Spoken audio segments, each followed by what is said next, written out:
வணக்கம்.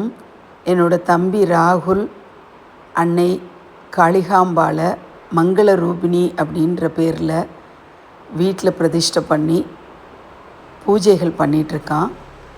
இந்த சாரதா நவராத்திரிக்கு மங்கள ரூபிணி அன்னை ஸ்ரீ காளிகாம்பாளுடைய அலங்காரங்கள் ஒவ்வொரு நாளும் எப்படி இருந்தது, தினந்தோறும் ஒரு வாகனம் அப்படிங்கிற மாதிரி 10 நாட்களுக்கு 10 விதமான அலங்காரம், அருமையான மாலைகள், அருமையான புடவை, ஒன்றொன்றும் பார்க்க கண்கோடி வேண்டும் அப்படிங்கிற மாதிரி தான் அவனுடைய அலங்காரங்கள் இருந்தது. இந்த 10 நாட்களும் நான் ரசித்து பார்த்து மனமுருகி தெய்வீகமான இந்த அனுபவத்தை அடைஞ்ச மாதிரி நீங்கள்லாமும் அடையணும் அப்படிங்கிறதுக்காக தான் இந்த வீடியோ ஷேர் பண்ணியிருக்கேன்.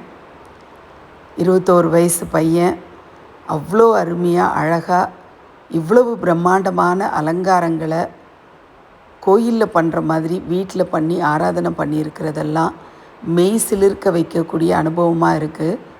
என்னுடைய தம்பி ராகுலுக்கு உங்களுடைய மனமார்ந்த பாராட்டுகளை நீங்கள் கொடுக்கணும் அப்படின்னு நான் அன்போடு கேட்டுக்கிறேன். அன்னை காளிகாம்பாள் மங்கள ரூபிணியினுடைய அருட்கடாட்சம் எல்லாருக்கும் கிடைக்கணும். நன்றி.